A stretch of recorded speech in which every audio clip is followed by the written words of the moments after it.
I first took a coaching course through the FQA, which is the Fédération Québécoise d'Athlétisme, in 2012 or 2013, I can't remember exactly, with the encouragement of my coach at the time, John.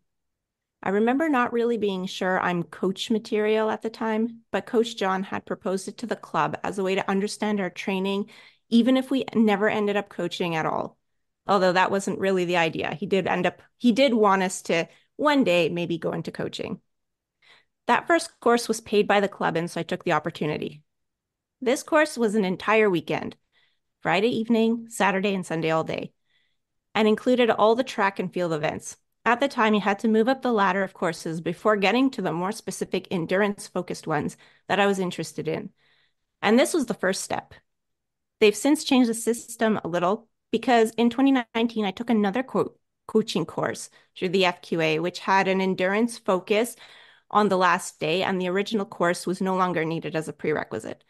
Initially, I coached a couple of seasons of cross country at a local high school called Westmount High School until I got a job that wouldn't allow me to do that because I couldn't finish work at 3 p.m. to go coach a bunch of kids running around a field.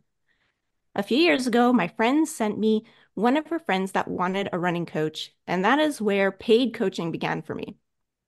The problem was that I had no idea what to charge, and I initially gave a price, which the athlete herself bumped up to almost twice the amount, saying that I deserved it. Since then, that's what I've been charging. After all, neither of the coaching courses I took talked to me about charging money, how much I should charge, and when do I know it's time to increase my rates. Well, lucky for you, our guests today have created a coaching course that covers all the important endurance training topics without having to understand the technique for throwing and shot put, and they go over the business side too.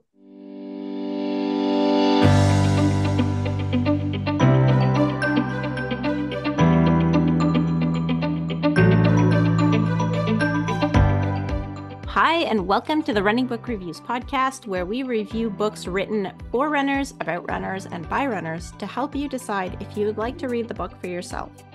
We also hope that listening to us chat about running can help keep you motivated about your own running, or maybe inspire you to try something new. My name is Liz, and with my co-host Alan, we're going to talk with author Matt Fitzgerald and coaching course mastermind Leyla Porteous about 80/20 Publishing's book, 80/20 Endurance, and the new 80/20 High Performance Coaching course. 80/20 Endurance is a companion book for the 80/20 High Performance Coaching course. The book's divided into 12 chapters, which cover the 12 topics that are discussed in the course itself, which is an online course. Let me go through the chapters so you get an idea of the sort of content we're talking about. So 1, principles of endurance training. 2, training intensities and workout type. 3, guidelines for balancing training intensities. 4, guidelines for measuring and manipulating training loads. 5, periodization and peaking. 6, keeping athletes on track. 7, sports-specific considerations. The coaching course covers endurance, so it also covers, as well as running, it covers triathlon, swimming, and biking. 8, strength and mobility training. 9, coaching for race day success. 10, coaching the mind. 11, the ethics of coaching. And 12, the business of coaching. So let me tell you a little bit about our guests today, Leyla Porteous and Matt Fitzgerald. First, Leyla. Leyla Porteous is the Director of Training and Operations at 80/20 Endurance and oversees existing and new training products and services. She's a lifelong swimmer, a rite of passage for the native Australian. Good old Aussies. We love the Aussies. She has a Bachelor of Science in Health Promotion, an MBA, and is an Ironman University and USAT certified triathlon coach. Leyla herself has competed in numerous endurance events around the world, including Ironman World Championships in Kona, the 70.3 World Championships in Australia, and representing Australia at the Triathlon Age Group Championships in Chicago. When not working on training plans or with athletes, you'll find Leyla trying to convince Matt and David that all our athletic kits should be fluorescent. Pretty good stuff. Liz would be a big fan of that, I guess. Yeah, I think fluorescent kits are great, especially if they're pink. Should make them pink, but their Hot pink. colors are orange and black, so that might not work. Anyway, on to Matt. Matt, you may know Matt if you've listened to us because we've gone through Matt's biography a few times, but let's give you his current details. Matt Fitzgerald is an acclaimed endurance sports coach, nutritionist, author, multiple author, and co-founder of 80/20 Endurance.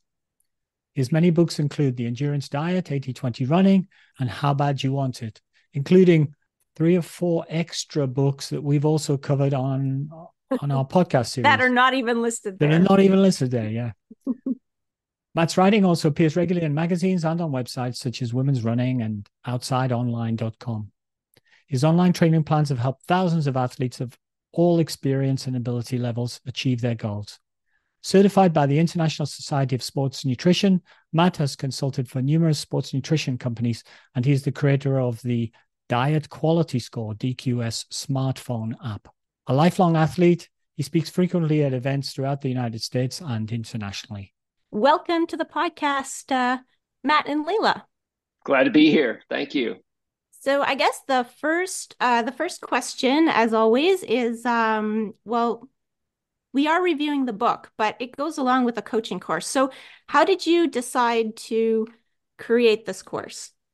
Leyla, I'll take that one. I imagine you'll be doing more of the talking as we get deeper into the conversation. But it came from demand. So Leyla and I work for 80/20 Endurance, as you mentioned at the top, and we serve athletes, endurance athletes, provide training resources for them.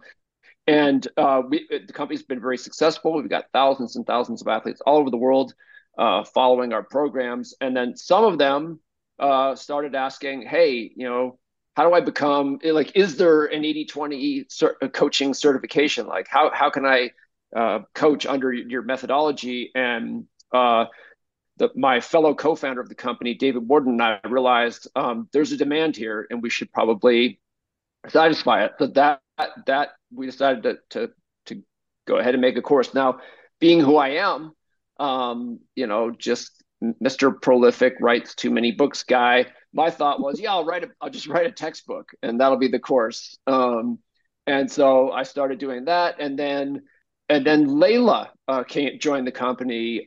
Initially joined the company as our director of training, has since been elevated to director of operations and training.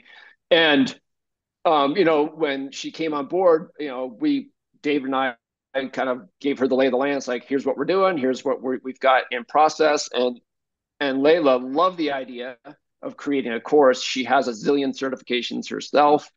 But when she found out I was just going to be a book, she said, no, that would have worked fine in 1958. Mm-hmm. But it's not 1958. So thankfully, because it became a collaboration from there. So Leyla really owned the development of the online course, threw herself into it, kind of learned on the fly, had the perfect background for it, but kind of learned as she went. And I finished up the textbook, and that's how it has the unique format it has. So I don't think it's a bad thing that there's a book that comes with the online course, but I very much appreciated the book. Yeah, absolutely. Yeah, because the book is like, it's really like repetition. I don't know, like, I'm a fan of repetition, and in a book, like, you can highlight things. I don't know. I like highlighting things. And in a course where you get lots of questions thrown at you every sort of course chapter, it's good to have a book so you can go delving for all the things that you skimmed over while you were doing the online. It worked out well. Mm-hmm. And I guess before we dive into everything else about training and the course, like, who did you design this for? Did you design it for, I don't know, the athlete that wants to learn how to coach themselves? Did you design it for the coach that wants to coach his athletes better? Or did you have somebody specific in mind? So, I mean, we really developed the course from the book. So I feel like, Matt, you could speak to who you wrote that book for, but I think everything you mentioned, it really is for that athlete that wants to understand their training a little bit better. And it also, even if they're working with a coach or want a coach, it doesn't hurt to understand how that process works. if both people have that a good understanding of coaching. It's for that self-coach person. There's obviously some business chapters, but everything else in the course is very suitable for someone that wants to do a better job of self-coaching. And then coaches who are or maybe been coaching for a little while and just feel like they don't know how to take their business to the next level. We're really trying to help coaches understand that they're running a small business, and they have to along with the coaching, be able to do those business functions and build a community. So we also wanted to bring coaches together. So this book is really for everyone you mentioned. And I look at it as a living thing. Like, we have the textbook, we have the online course, but we've created a community and ongoing mini courses and education to be organic and keep meeting the coaches where they're at and as the industry changes. So it's really for everybody. I feel like I've done that whole everybody thing, but it's suitable for a wide variety of people, being whether they're thinking about coaching or already been coaching for a while. Let's launch into the front of the course and the front of the book. The thing you start with, and I kind of love this because I'm sort of an ex senior executive office worker, and I get involved in, scoping missions and strategy and stuff like that. So when you start off the book saying, we base the whole course on 8 core principles, I thought, oh yes, this is the course for me. Talking my language, but a bit of management speak to begin with. Okay, so what's all this principle stuff, and how did you come up with these? If you want, I could list them because I've got them written in front of me, and you're gonna try and quote them from memory, and then you'll get 7, and then it's like name the 7 dwarfs, and everybody forgets Doc. So you came up with 8 principles, which are purpose, balance, specificity, progression, cyclicality. Oh, it's a testing one. Adaptivity, individualization, and enjoyment. So how did you come up with these? I mean, it started with, I wanted to take a principles-driven approach to developing the course. That old saw, feed a man a fish, he eats for a day, teach him how to fish, he eats for a lifetime. Like, that is my approach to coaching athletes and to coaching coaches. Knowledge is great, information is great, but those things they're just stuff. It's just stuff. Like, if you don't know a fact, you can look it up. That's really easy. Knowing how to think, knowing how to creatively solve problems, those are skills, and those are the hard part, and by far the most important part. Like, the best coaches are seldom the most knowledgeable individuals. They're the ones who are the best at applying what they know to solve problems. And so that's what I wanted this course to deliver, was like, not just, I mean, there's plenty of information in there, but the main mission was to train coaches who are able to think, who are able to apply their knowledge to solve problems. So, the exact numbers of a number of principles and specific principles, that came second. What I knew for sure is that it needed to be a principle-driven course. Okay. So, in terms of the actual training part of it, so there was an interesting thing because, like, I think a lot of people are familiar with the 80-20 intensity balance, because you wrote an entire book just about that, and your whole website is basically about that. I mean, it was named after it, but in the book, I noticed that the calculation of intensity is actually very nuanced, because you said that when you're calculating the intensity, so I originally figured, like, if you're doing 5 times 2 minutes at 5K pace with a 2-minute jog in between, that's 10 minutes of intensity. But actually, according to your calculation, that's 20 minutes of intensity.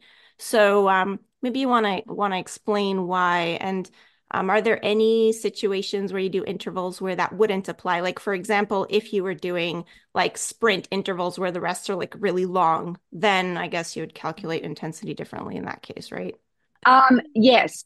So that's something where I've found in the course, and particularly when I'm marking the assignments, it's a little nuanced where people really thought that this was a very precise, like you have to be precision with this 80-20, and also understanding interval training as it stands within 80-20. So when we're looking at intensity, we're looking at a block of time. And if you think about the physiological response you're having, your heart rate is always lagging.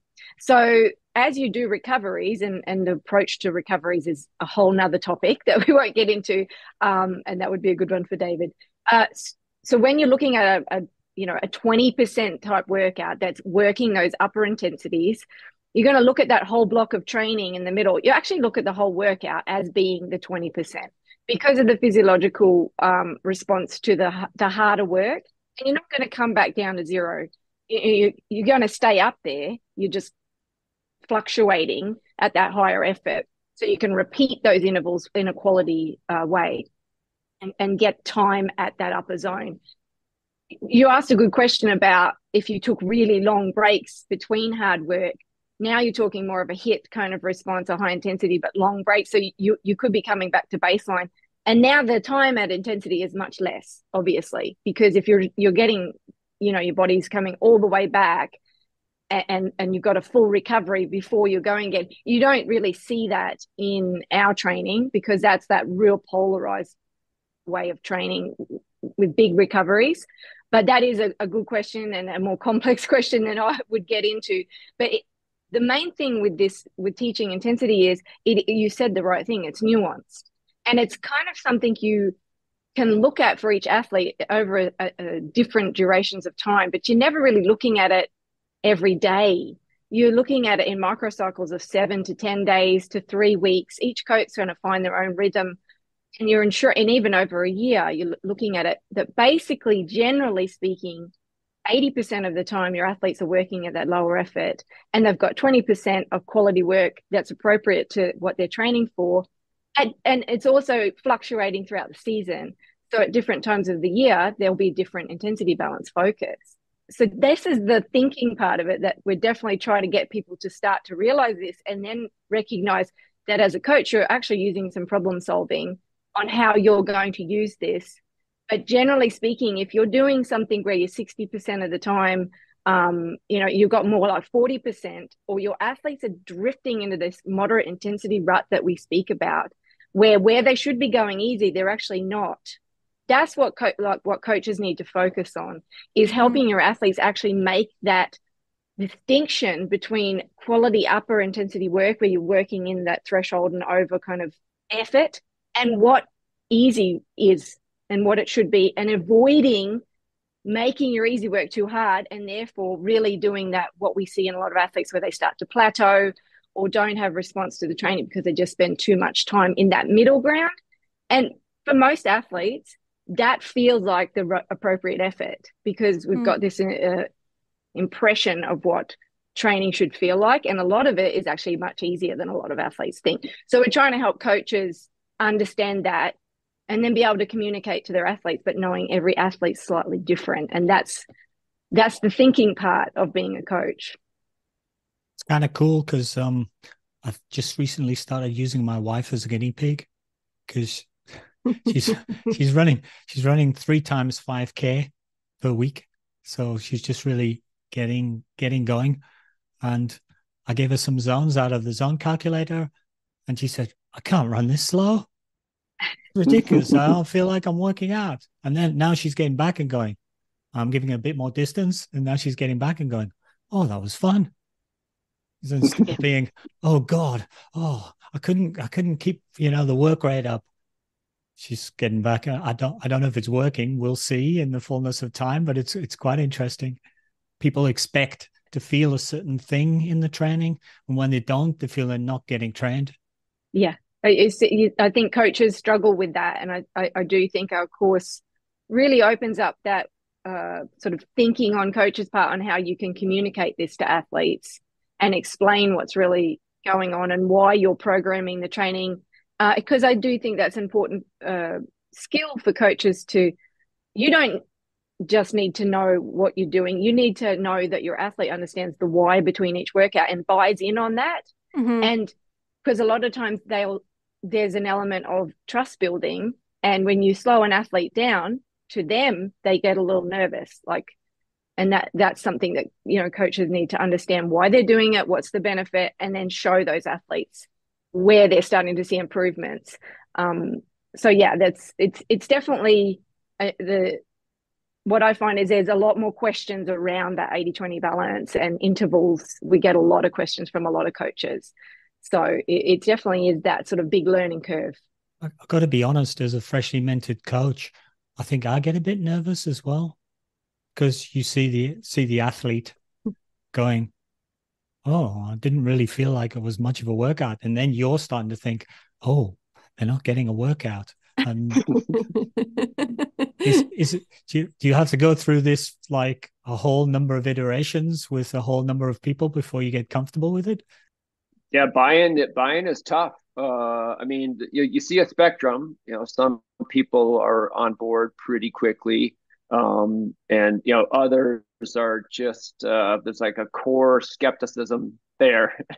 They're just like expecting it to fail. But for me, I know it works, so I've got that on my side, and the rest of it is really psychology. It's just like it's how you communicate. It's it's empathy, understanding how the athlete is experiencing it, and because you're not as a coach, you're not trying to win an argument. You're trying to have an impact, and so it's whatever works, and that's part of the art of coaching, is just meeting each athlete where they are, communicating in a way that they're going to be able to understand and internalize.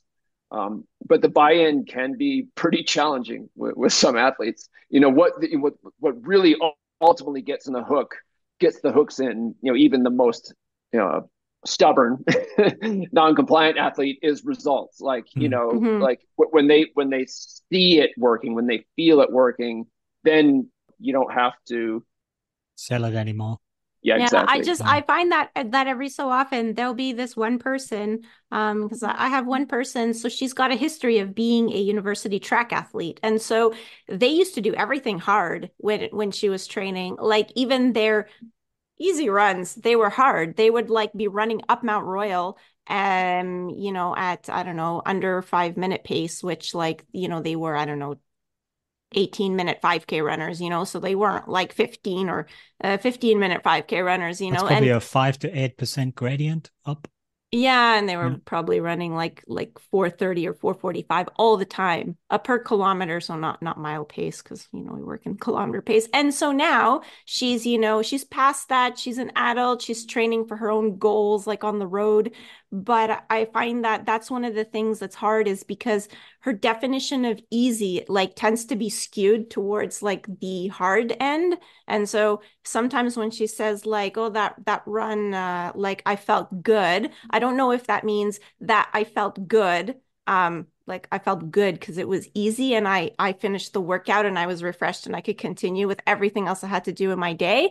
Or is it like that felt good because like I like when it, when my lungs are burning and my quads are pumping, So it's really hard like to figure out like what athletes are really feeling. And on the other end of the spectrum, it's sometimes hard if somebody doesn't have time for a lot of volume because they have, family and work, and they're doing very little volume, and you're like, they have some goals, and so you have to give them some workouts, but then it's hard because they're already doing so little that 20% is so little.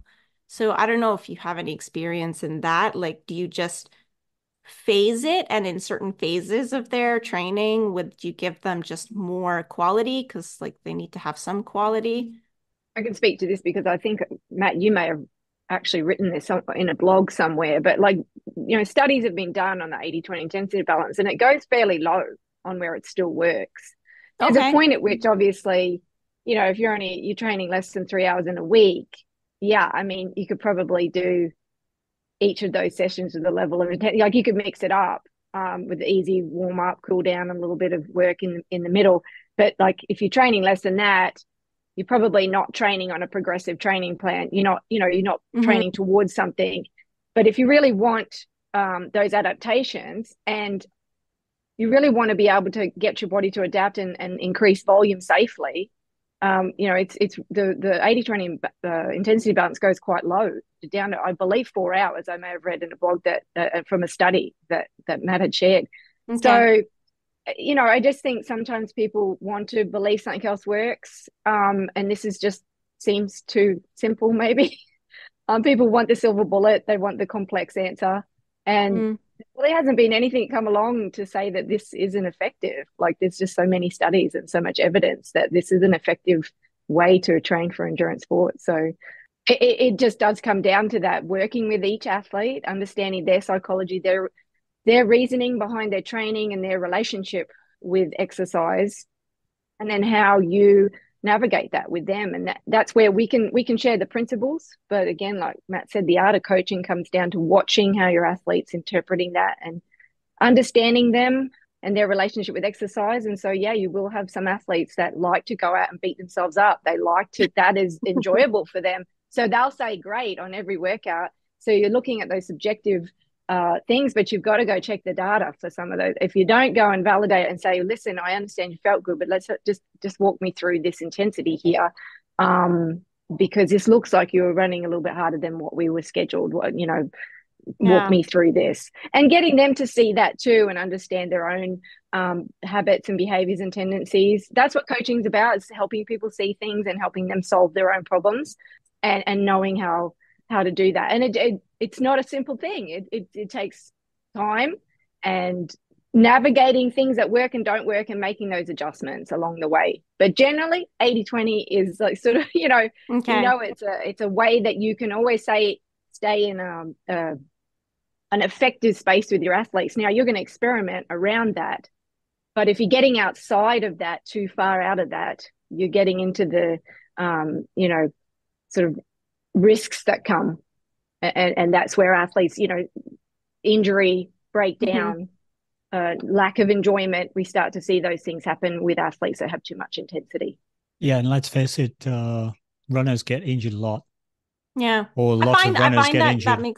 I find that makes it kind of easier though, because then you can use that as evidence, but until you get to that point, sometimes it's hard to convince them that, they need to do these things.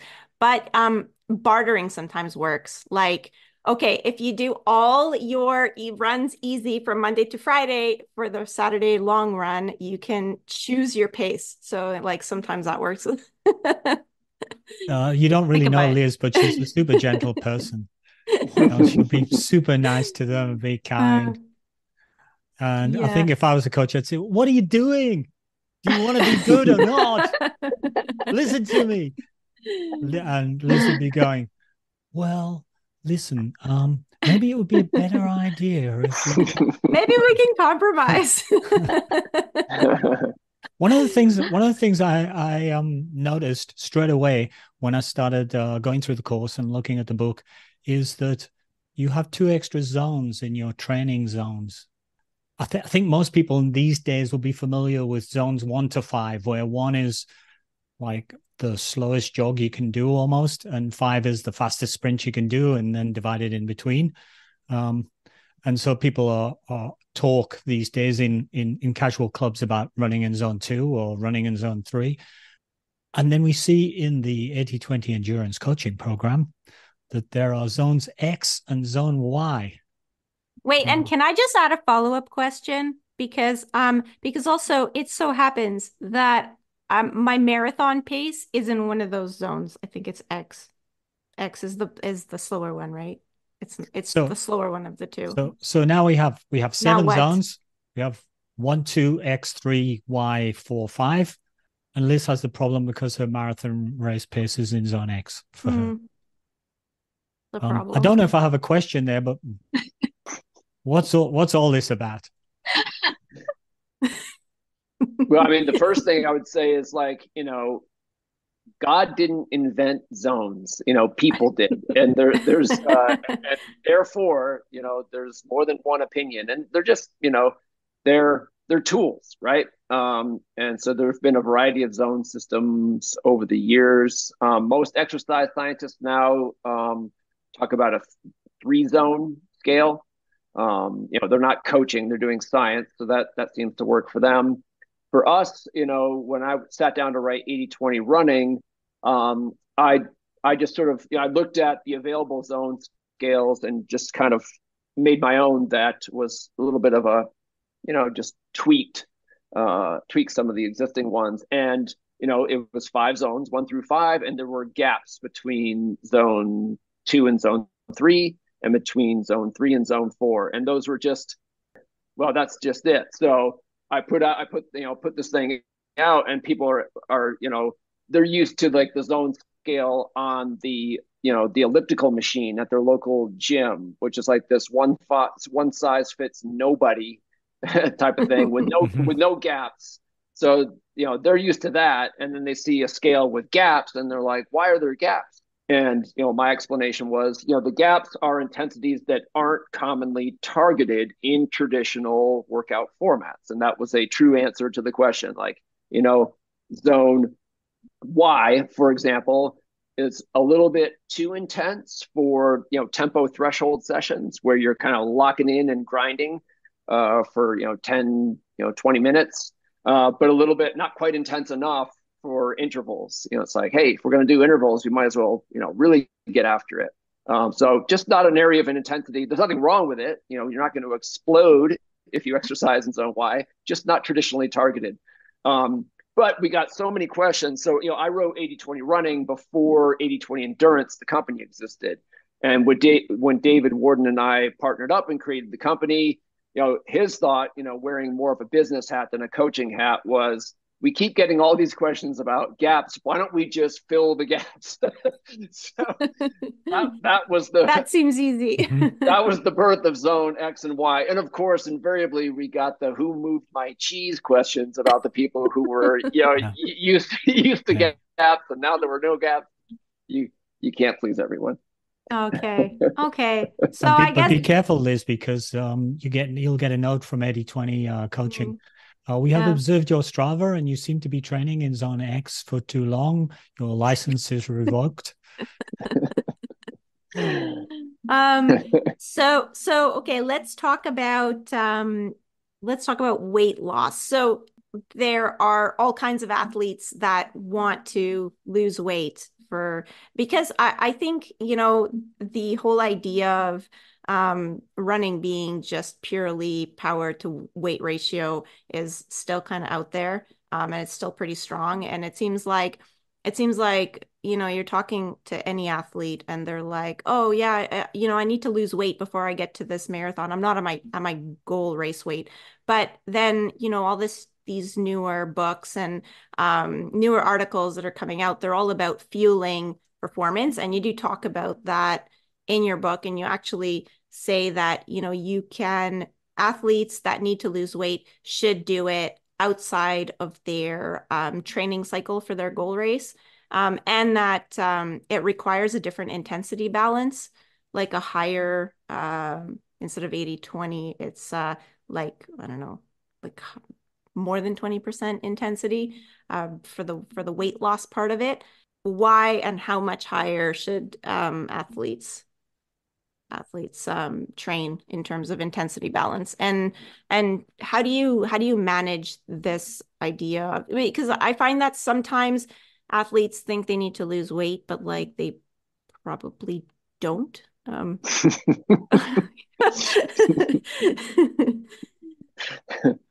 mean, at a very junior level, some people actually enter running, and you say, "What's your objective?" "Oh, well, I just like to lose a bit of weight."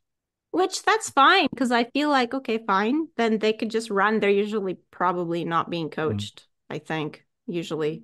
So we think people listening to this might have, weight in their thoughts. So talk to us about it.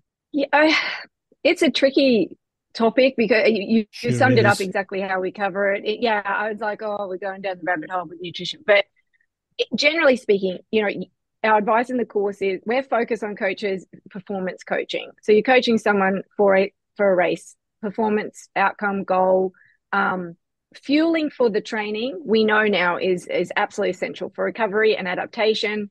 And with good fueling and appropriate, providing the body the nutrients it needs and the right macros, and allowing it to recover from the training and be fueled during the training appropriately, depending on the focus of the training, will, allow athletes during that training block, generally, if there's nothing else going on health-wise, to have changes in body composition.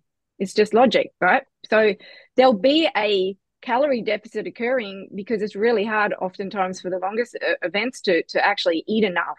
So you're really trying to do that, but you'll often still have a little calorie deficit. But as long as you're having the appropriate macros and you're fueling the body will get some body composition changes. So if you're also simultaneously adding in like depletion and doing a on purpose calorie deficit and under fueling, we know that leads to issues, particularly with female athletes, but also male athletes, where we've got, lower energy availability, LEA, which is just chronic across athletes, leading to injury and just lack of enjoyment, mood changes, and just poor performance in general. So that's a whole, another topic. And coaches really do need to have a basic set of skills on addressing this.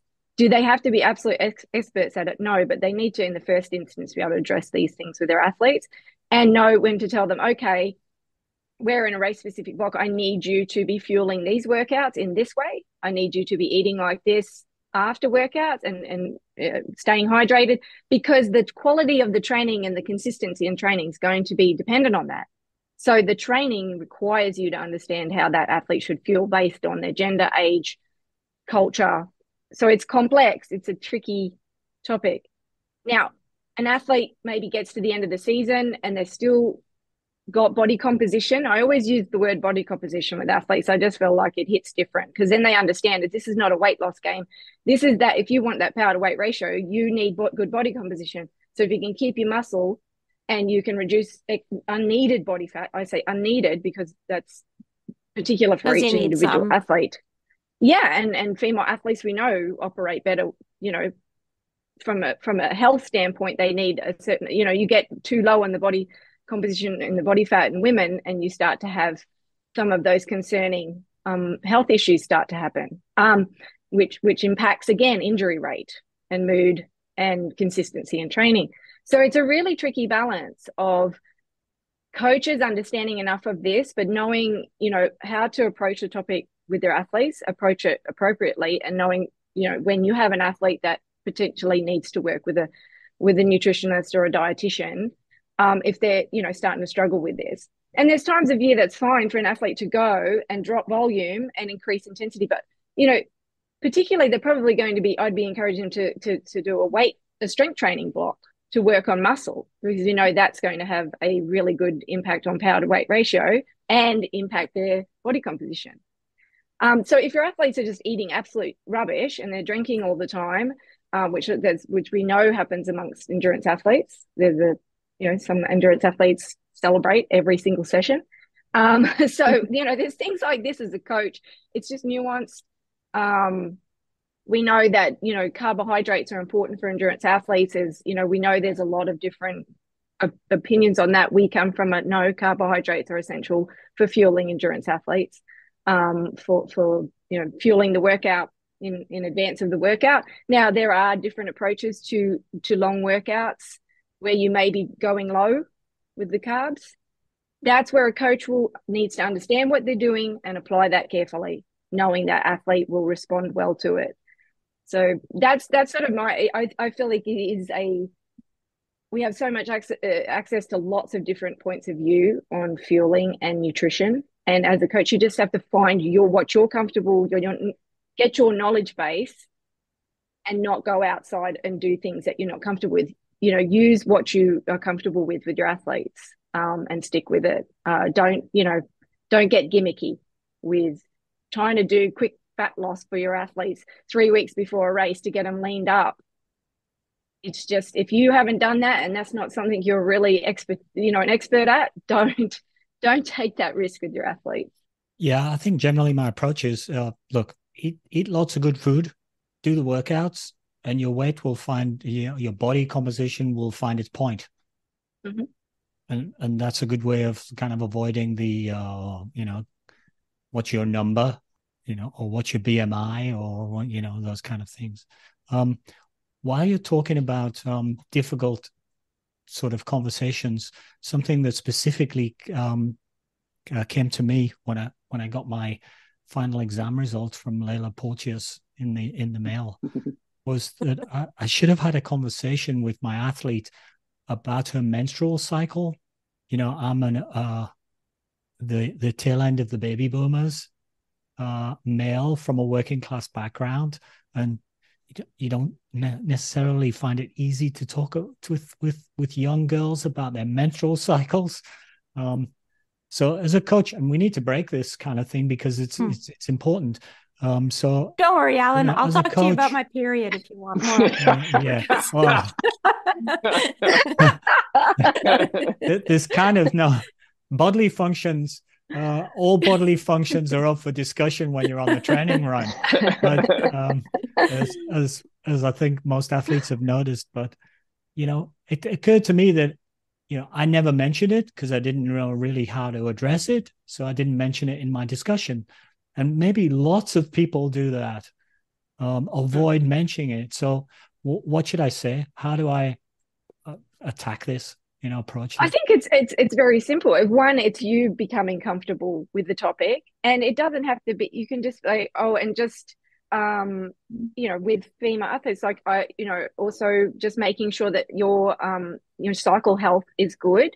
And if there's any issues there that would impact the training, you should let me know. So you see how you really haven't said the trigger words. You've sort of put it in their court. Yeah. Because you've put it, but you told them that they can let you, they should. Okay. You're actually sort of empowering them to keep an eye on it, knowing that you're not pointing them in any direction. You're just opening the door for a conversation.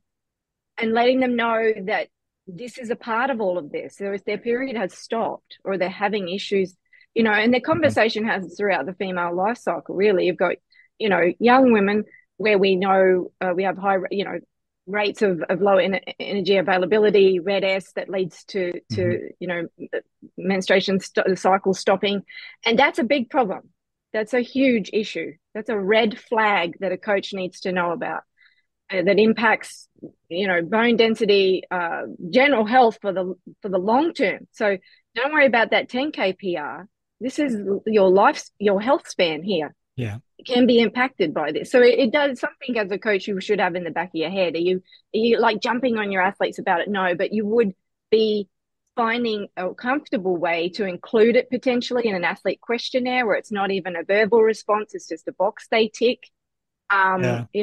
Finding creative ways that you're comfortable putting the ball in the court of the athlete to say, oh, okay, this is something that sort of is related to this, because a lot of women don't know it is or hide it.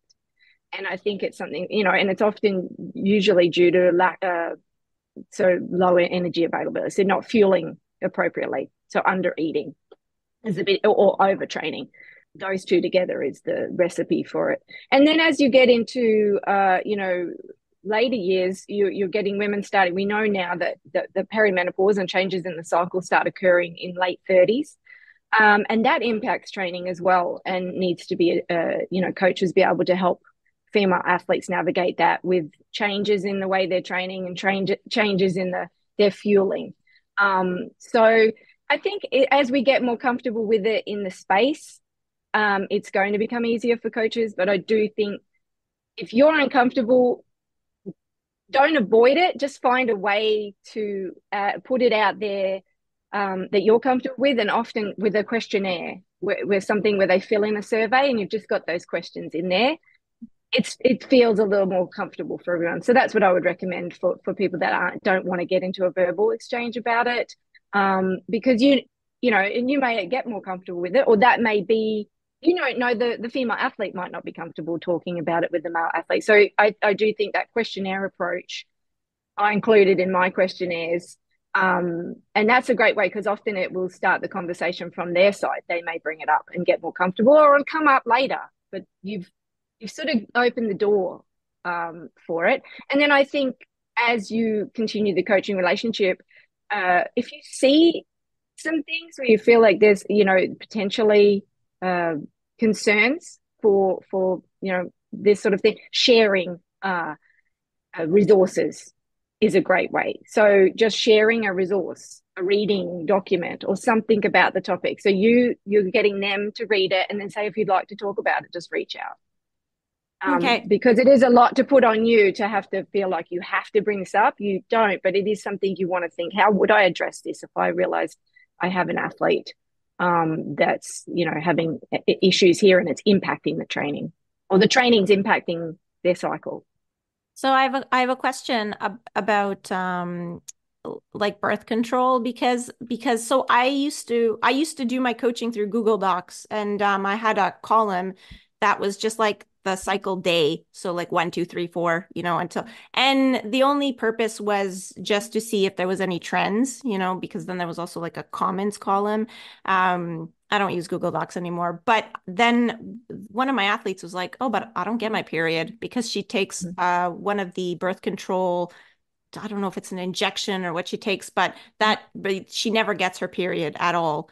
And so for her, I deleted that column because she's like, "Well, I don't need to track that because I don't have any changes ever." But are there still changes? Like, is there still some kind of... and that's where for me, I encourage my one-on-one athletes in particular, they're going for annual checks. So when you've got, obviously that athlete's working with the doctor for that prescription, so she needs to be getting blood work done and check-ins and women's health, check-ins annually. And that's where you would just ask, if there's any changes there that I need to know about, just let me know. So,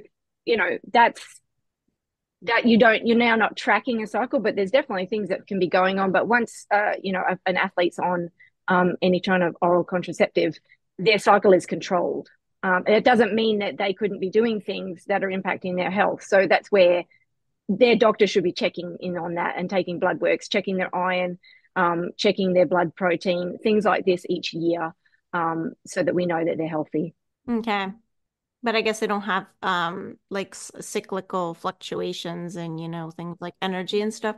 Yeah, well, they could be having symptoms, and that's where I'd still have a female athlete on a tracking like Fit a Woman, or Wild AI, which is an AI system for training against women's cycles. There's a lot of new technology coming out in this area. I'd still be using that to allow the athlete to track their own symptoms. Okay. So watching how their energy fluctuates around the training and seeing if there's any patterns there, and then still, encourage them to watch their fueling.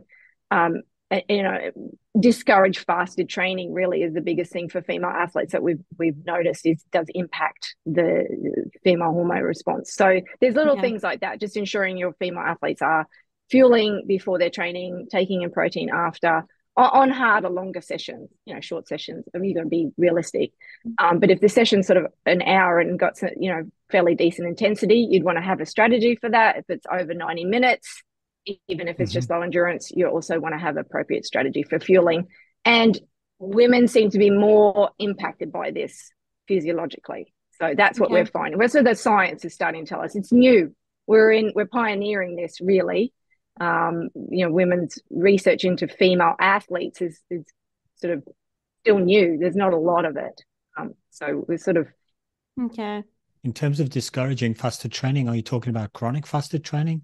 Because I read a book called Run Like a Pro, Even If You're Slow, that has you might have heard of it. It has depletion runs in it. Well, I mean, that's a topic Matt and I have discussed previously. For me, I think that it works with some athletes, but generally speaking, the science has shown that it doesn't serve well in the long term for female athletes. The occasional depletion run, though, is not going to turn someone upside down. Yeah. So if it's scheduled appropriately in a training plan and it's prepared for, so this is just like unplanned, continual, consistent fasted training. But if you're working with a coach or you're following a plan and it's appropriate and you're working at the right intensity, is it going to immediately throw you in a tailspin? No, that's not. Okay. That's not how that works. So as anything, it's nuanced, but what you don't want your athletes doing is unintentional fast, like always going into their training under fueled or like for long periods of time, this starts to have an impact on performance and health. Okay. So I guess we can move on so that Alan could be less self-conscious. And no, it's good. I've got a game plan now. It's in the questionnaire. And then after that, my conversation is, look, it's important that you have a normal, what you consider to be a normal cycle. And if you find that that's affected during your training, I need to hear about it. And then once I hear about it, I'm going to refer them all to you, Liz. Okay. So I've got a complete game plan.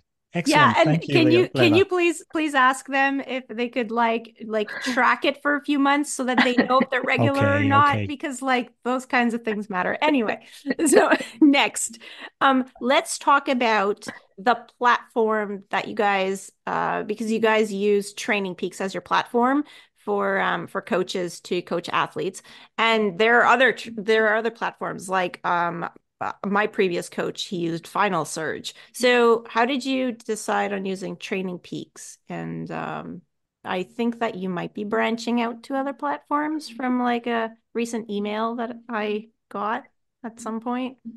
Yeah, I mean that gets into the origin story of 80/20 endurance. So I know the guys who started Training Peaks since before they started Training Peaks. Oh wow. And yeah, so they were just colleagues, friends, and at one point they reached out to me and asked me to build some training plans for them. It was like when Garmin just came up with the functionality for individual workouts to be downloaded from an online plan to a watch. They wanted like the first, device compatible online training plans ever. So I created those plans, and then over time, as Training Peaks grew and more athletes were using that platform, and then as my own brand, I guess, grew, both through my writing, it started to turn into a real business. These things that I just created because I was asked to were a full-fledged business. And so fast forward, and then 80/20 endurance is by far and away the biggest coaching business on the Training Peaks platform. And so it's just been a great relationship that goes, back many years. And now we have actually recently expanded onto the Final Surge platform, and they're because not every athlete uses Training Peaks, right? Mm-hmm. So just for us to be able to reach more athletes, we need to be in more places. Okay. So also I just wanted to ask about structured workouts because like in my experience, so I've tried structured workouts myself, and then I pushed some structured workouts to my athletes, and the thing is that like when you have a structured workout, it automatically downloads it to your watch, which is fantastic. And then you press do workout on your watch, which is wonderful. And it's going to buzz at the start of your interval, at the end of your interval. That is fantastic, except that it's always buzzing in between those buzzes as well. And so that is very distracting. And I ended up getting rid of it. And because like my athlete was like, can you just stop putting structured workouts and I'll just do my watch myself and just write it in the comments. So like, so that's what I do now. But I don't know, do you have this experience? How is there a way to get rid of all the in-between buzzes? Like I understand it's supposed to make sure you're on pace, but like we live in Canada and like right now there's snow on the ground. So your tempo effort is not going to be tempo pace. So obviously your watch is going to buzz at you for the entire workout because you're not going the right pace. So now what? I believe you can turn that off. So okay. As a coach or as an athlete? If they're using a Garmin, that's the Garmin. Yeah. So the watch, okay. You can turn off those vibrations through the watch itself, and so it's still going to give you the scale on where you should be, but it's not going to buzz. So I don't have that feature on my watch. Okay. I haven't faced it with any athletes myself, but I appreciate where you're coming from. And I think, again, that's the nuance of coaching is, if an athlete responds better to and can manage effort better and manage their terrain without needing this thing telling them paces and it doesn't confuse them, then yes, you would, they're really using more feel.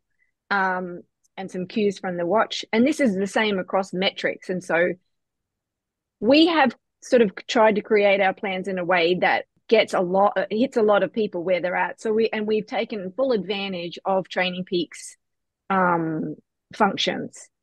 And so our plans sort of if you want to have this thing beeping at you every 5 seconds and be right there. And we have people like that. But we also have people that just use our RPE plans, and they're just going on feel and doing exactly what you said. So It really is about what allows the training to occur in the right way that you can measure and that the athlete enjoys. And so, yeah, not everybody likes the gadgets and the beeping and the structure. And you can obviously turn those features off. And do you find that that like triathletes and runners are different? Because I got some new runners, and I mean, it was a struggle to get them to even fill out their Training Peaks app, because they didn't have Garmin watches yet, because they were pretty dedicated runners. They'd been running for several years, but just like, I run 10K 5 days a week, and I use the Strava app on my phone to time it. And so they didn't have any gadget to connect to their Training Peaks. And so I told them, that's okay. You just fill it out after the fact. But like, it almost never got filled out. So we would just like, they would just have to tell me like how it's going during our chat, and, send me text messages if like it wasn't going that well. But yeah, do you find like some runners or some athletes are better with all this technology, like triathletes, for example? I feel like they adopt this stuff very well. Yeah, I would say there's a significant difference between, and maybe Matt can also chime in. I coach more triathletes, a long course triathlete, coach 70.3 Ironman athletes. And yes, with 3 sports, and the nuances of triathlon, there's so much more technology in triathlon, and there's so much more gadgets and nuances of the training. And there's a personality type. I do feel like there's a certain type of personality that's attracted to triathlon, and runners are a little bit more, in tune with just running, and they're doing one sport, same as swimmers. I mean, like, so many of my friends who are amazing swimmers just use the clock. They don't have a watch. They just use the clock, and they know effort. So I think that you'll find certain athletes will like the structure and the control of the structured workouts, and really working within power and pace and these very precise metrics. And then you'll have athletes like your trail runners and your runners and your swimmers that have been doing the sport, and sort of your lifelong athletes too, who just have a different relationship. They know their bodies a little bit better. And so they find that very distracting, because they like, I don't need you to tell me what's going on. I kind of can feel this, and I'm going to do it how I feel today. So yes, there is a different, a difference between runners and triathletes in that sense. And there's some triathletes like that. And there's probably some runners that are like triathletes, but generally speaking, there is a little bit different, just because of the differences between the sports. They are 2 very different sports. Okay, that's fair. Tell us about heart rate variation. I've been hearing this a lot now in sort of the reading on the social media and stuff about HRV, heart rate variation. I think that's a very big can of worms you're opening there. So what is this heart rate variation thing, and how do we use it from a training perspective or a coaching perspective? Yeah, I guess I'll answer that one real quick, and then I've got an architect here I need to meet with, and then so I'll let Leyla handle the like, where do you find the course and sign up. But heart rate variability, it just refers to the nuances in the rhythm of your heart's beating. So we tend to think of like, my heart is beating at 50 beats per minute or 150 beats per minute, and that's true, but there's also kind of a very subtle music in your heart's contractions, and the if you sort of like measure those nuances, they actually contain information, so they can tell you about how healthy you are or how fatigued you are. So like variations from So, my HRV patterns are going to be different from yours, but also your own are going to be different from your own in different circumstances. So measuring that can just provide a window into what's going on with your body physiologically. It's used primarily to, get a bead on your sort of readiness to perform. And it is a can of worms in the sense that you have to understand the information in order to be able to use the information, and then it's very easy to overuse it. Like no metric should be dictating your decisions. So it is useful, it is relevant, it's not essential, but I would say by all means, if you're interested in this type of thing, educate yourself, start tracking it. As a coach, you can do the same, so that you can be another thing that you offer to athletes, but just be responsible about it, so that you're not allowing a device or an app or a single measurement to control the decision making process too much. That's fair. Thank you. Okay.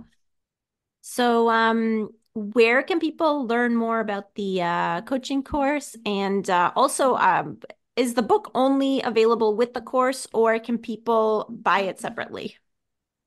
So the course is available. You can find the course at 8020endurance.com. Go to our learning tab, and from there you'll see all the information about the course, what's included, a background on each of the modules, and then, of course, an easy way to sign up from there. The book is available without having to do the course. So 8020 Endurance is a book you can purchase separately, but we do provide it as a supporting textbook to the course. So anyone that signs up for the course gets a copy of 8020 Endurance sent out to them. Okay, perfect. And where can people learn more about you or follow you? So you can definitely follow us on 8020 Endurance. We're on all social media platforms.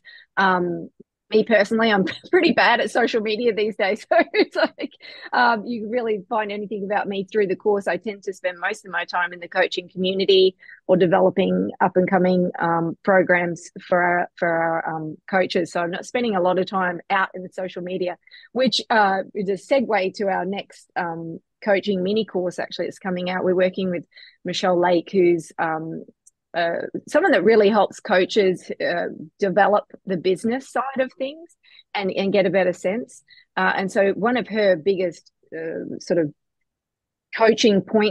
business coaching points for coaches is using social media as a tool. So we did a great call with her last month, and then she's also developing a mini course for us upcoming. So coaches get that included. It's not just a static course. We continue every month. We film a call on a topic. We try to keep it themed. So we'll do things that are appropriate to the time of year to where most of our coaches are based. So this year, obviously, end of year, it's going to wrapping up, making new goals, sort of working your business, how you're going to grow your business going into the next year. Then we'll work on season planning. We'll work on the technical aspects of coaching, like looking at technique. So that's what we really enjoy with this course. It's not just give you a certificate and send you on your way. We're really listening to our coaches to continue to try and help them be better coaches, continue to grow as coaches and meet other coaches and find mentors within the industry, because it can feel a little isolating being an endurance coach, especially one if you work as a one-on-one coach on your own. And then, of course, Matt's gone, but we have a new course launching in January, which is Coaching Mastery. And that is really for athletes and coaches. And it's sort of that next level of mastering the art of coaching.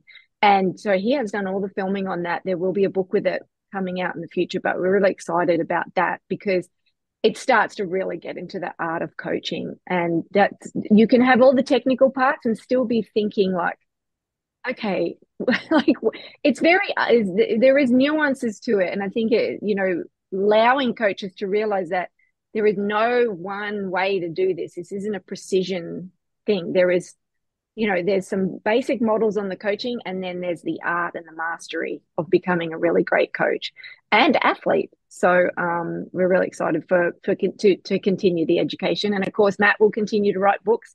He just released Pain and Performance. So that's a new book that he just launched.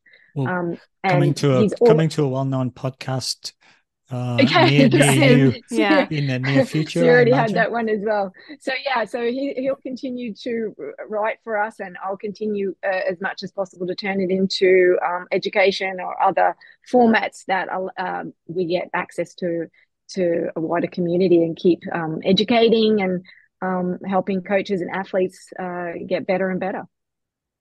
And so just last question is with respect to the coaching course, so you're part of the community, but do you have to recertify at some point? Yeah, so we're working on the recertification process because we had some things we were trying to work on to offer our coaches, and we needed a little bit more time to do that. So we are continuing to add things that are a benefit to that. So obviously you mentioned Final Surge. We now provide our coaches access to all of our structured workouts and workouts for swim, bike, run, strength training within Final Surge. So you get access to those within Training Peaks and Final Surge.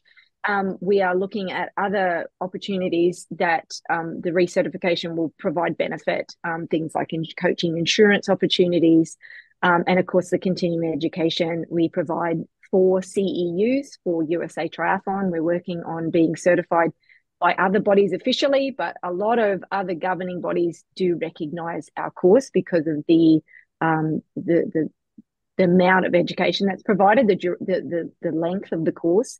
And the background, obviously, on the course creators. So that will be coming up in around March. And so sort of February, I'll be announcing that recertification. And we're trying to really make it very affordable. It's a big part of what we do. Is obviously there's a cost to running our business, and we are running a business, but we want to ensure that our coaches can stay with us, and that fits into that. And it's a good value proposition for our coaches. They really get good value from staying with us. So yeah, it's 12 months when you start the course. You do get 12 months access. You get 12 months to complete the course, and then we will have that recertification process happening in 2024. Okay, brilliant. Great. Well, I know we were squeezed for a schedule. I know you're flying off to Australia, and we thank you enormously for squeezing us in. We really appreciate that, Leyla. No problem. My family is going to give me a lot of pain if I don't ask you where you're going or where you're from in Australia. Okay. I'm from Brisbane in Queensland, Australia. Yeah. Okay. Where are you from originally? Well, I'm originally from England, but I lived in Sydney for 15 years, and I have an Australian passport. Did? Yeah. Oh, so you are Australian. Yeah. Whereabouts in England are you from? The north, Gateshead, near Newcastle. Okay. Yeah. I have good friends. I lived in the Middle East for 15 years. So I was in Dubai and Abu Dhabi. So have a lot of good friends in the UK. Long periods of time being crazy expats. Yes. Thank you so much. Well, thank you much. Safe journey, Leyla. Yeah, thank you so much. Take care. Yeah, have a good weekend. Bye. You too. Bye. Bye. Okay, so thoughts on 80-20 endurance coaching, the book by Matt, but the course sounds like the course mostly by Leyla. I think I read the book after completing the coaching course. So I actually read it afterwards, and probably actually during as well, because as you go through the course, each chapter has kind of tests at the end of it. So there's sort of a module and then some questions, and you have to get a certain score on the questions in order to progress. And so now I'm going through the book, trying to find the answers to the questions I can't remember the answers for. So I started reading then, and then I read the whole book cover to cover once I'd finished.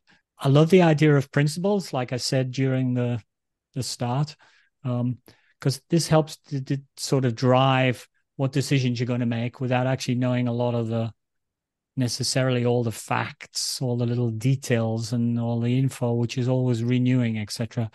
But you can base what you're doing on certain principles and say, okay, is it fulfilling the principle of cyclicality, or is it fulfilling the principle of progression? Is it fulfilling the principle of balance, and test what you're thinking of doing against that. I like that a lot. The onboarding questionnaire for athletes is a great tool. In fact, there's one in the course and there's one in the book. The one in the course is monstrous. It's huge. And so I think what you've got to do with that is probably select the questions you think you need. Otherwise, your athlete's going to get carpal tunnel syndrome typing the response.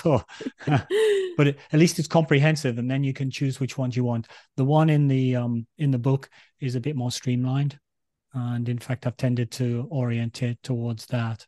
But it's a great way of kicking off with an athlete and getting your knowledge up to speed quickly.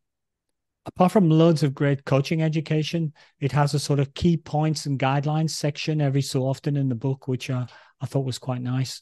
So you see at the start what they're going to try to give you. And then at the end, here are the key points of the things that we've talked about. We've talked in detail about all sorts of things, but these are the key points. So if you go, okay, well, I know what this is about, and then you jump in and then you get blinded by science, then at the end you get the key points and it brings you back to, okay, I'm still grounded. I haven't got lost, which is cool. I think the overall coaching course is great.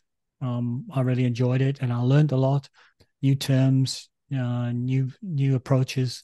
And the book is obviously a useful companion to the coaching course, and I think I'll be reusing it regularly in discussions with people we train with, or maybe people that I'll get to coach in the future. So all in all, great stuff.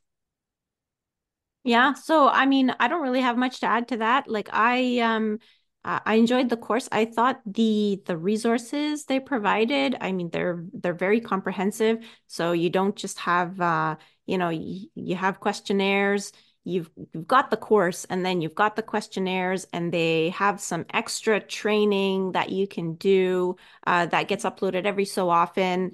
You also have the Training Peaks libraries of workouts. So they're a little bit too extensive if you're only a runner, because they include, swim and bike and all those other things. But they're all divided into libraries, so you can like really just ignore the libraries that you don't use. That's really great. And I loved having a companion book, because obviously it's fun to be able to flip through the pages and reread sections that maybe like because it's like everything, you learned something and you understood it, but then one day you're faced with a problem or a question and you just want to get the answer again in more detail. So the book is great for that, because the course is all video. So not all video, it's mostly video. And so I find a little more difficult to, go back. You have to kind of remember what section it would have been in. But with a book, you could just flip through it and read the section you want. Yeah, that's it. As usual, the book and the course were both very comprehensive, and the concepts were broken down so they're easy to understand. There are plenty of examples, which is customary in everything Matt writes. So yeah, he's very much fulfilled expectations in that respect. Yeah. And even with the course, they you once you do a kind of like a more technical section, they have like a breakout assignment, they call it, and sometimes it's reading an article or it's like looking at a case study or those kinds of things. So really well put together. Yeah. Probably I just thought of something else, but probably it's worth mentioning how valuable it is to you as an athlete, as well as a coach. If I could give you a little story, back in my university days, I used to play soccer a lot, played competitively, and I took a course in refereeing soccer. I found that after that course, I had sort of a different view, because I sort of knew the sort of game, how the game was being managed, sort of from outside a little bit, what the referee was likely to do. And I think I was probably a better player because of that. And I was probably more respectful to referees because I understood their challenges a little bit more. I was probably a bit more annoying as well, because I used to say, instead of saying, oh, ref, what a rubbish decision, I would say. Excuse me, referee. I think under law 13.1, you wouldn't be allowed to give that decision. I'll give these sort of intellectual rule-based arguments, and the ref would look at you as if you were crazy because he's not used to that. But what you got was a whole new perspective. And I think doing this course, what I got a little bit is, a perspective on a better perspective on what I'm trying to do to myself with respect to being self-coached, and maybe where it's missing and where I'm overdoing it or underdoing it or not doing the right things, and understand the process more. I think that helps me as an athlete as well. Yeah, that makes sense. I remember when I was sent for my first coaching course by my coach, like that was pretty much his rationale. He His was like, intention. "Well, I want you guys to understand like what I'm doing or what I'm trying to do kind of thing." So, yeah, then it gives you that other perspective. Although I didn't then go back to my coach and be like, "Excuse me, this thing in my training plan." Yes. It doesn't really fit with It the doesn't principle fit. of cyclicality. No, because then you also have to, I think when you have a coach, I mean, it's okay to question the things that he puts in your training program or to state when you have preferences. But I think you also have to have a certain amount of faith and just let him do his job, or her, I guess, in the case if it's a female coach, but I've always had male coaches. So Yeah. I think because the thing is that my previous coach used to say something. He used to always say, trust your training. And he used to say that regularly, and I used to just like it used to kind of, fly over my head. I didn't really grasp what it meant. But then Yeah. if in a race, he then went and he said something like, well, this is it, trust your training, then it's almost like it all kind of fell together in that moment because it was it was like the idea that you've been all along preparing for this moment. And so now you just have to execute it, even if it's hard. I don't know, it gives you that extra like bit of, I guess, faith in yourself in the moment where you don't have very much because it's hard. Yes. Because racing's hard. Yes, that's where the self-doubt point is, so to speak. Yeah. So Yeah. now, Liz, you're actually, I mean, this is the first coaching course that I've really completed in full. So now you're a qualified coach in two countries, because this is a US Yeah. a US Yep. course that you qualified in, and you're already qualified in Quebec in Canada. And you've been coaching a few people for a little while now, so you've got some experience at coaching. So maybe I should just state a disclaimer though. In Quebec, you do a course and then you're considered a sort of like a trained coach. And then there is an exam, except like it's not an exam, it's really somebody comes out to your group that you're coaching, and they sort of evaluate you, but it's more like a discussion, and then you're considered like certified. So I did the whole the learning process, but I didn't do the certification because Okay. it mostly has to happen in person with a group, and I've never coached All right. I did for very short periods of time, but like I never in any like meaningful way. So So you're qualified, I'm but not qualified, but not necessarily certified. formally certified. Yeah. Yeah. Yeah. And So you're anyway. certified in the US. I saw your certificate. Yes, Yeah. because they don't have that sort of double So what double I'm getting hurdle so, so to what I'm draw. getting to is, would you like to give people a plug for your little startup coaching business?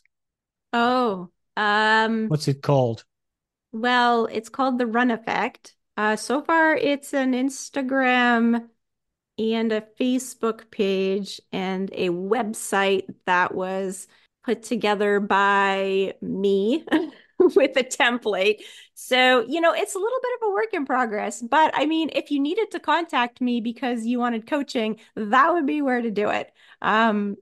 But yes, the website itself is kind of a work in progress. It needs, a bio and stuff, which So it's not really online, so to speak. It's person to person. And people would need to contact you to set something up.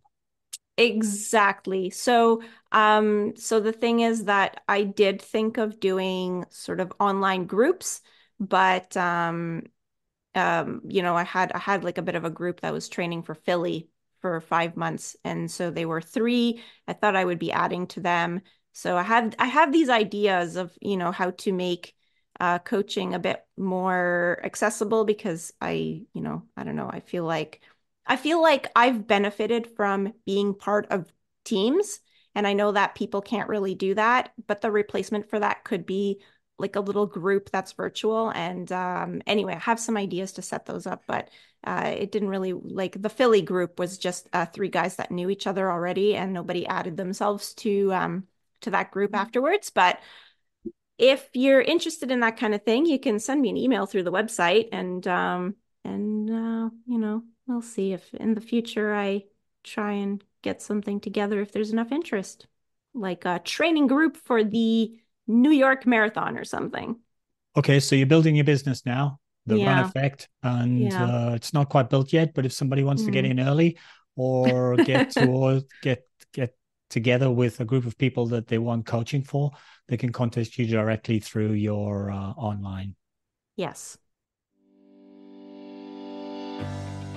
Thank you for listening to another episode of Running Book Reviews. A big thank you to 80/20 Publishing for providing review copies of their book. And a big thank you to Leyla and Matt for spending time with us today. Both of them had other things that they needed to do and managed to squeeze us in. We really appreciate that because we know how difficult it is sometimes. If you'd like to leave us feedback about how we can improve the podcast, or you want to suggest a book that you'd like us to review in a future episode, please leave us a comment on social media. We are Running Book Reviews on Facebook and Instagram, and on Twitter or X, we are reviews_running.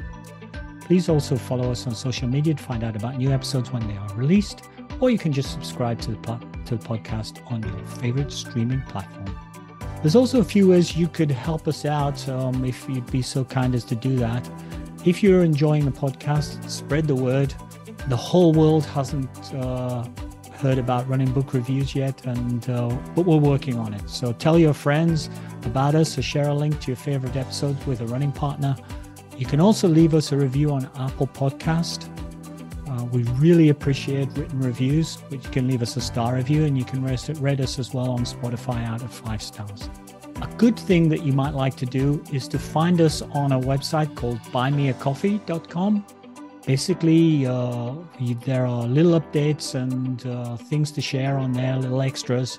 So you can go over there, look for Running Book Reviews, and sign up and get something new every so often. Basically free of charge. You can buy us a coffee if you want, but you don't have to. That's all from Running Book Reviews. Bye for now. Bye.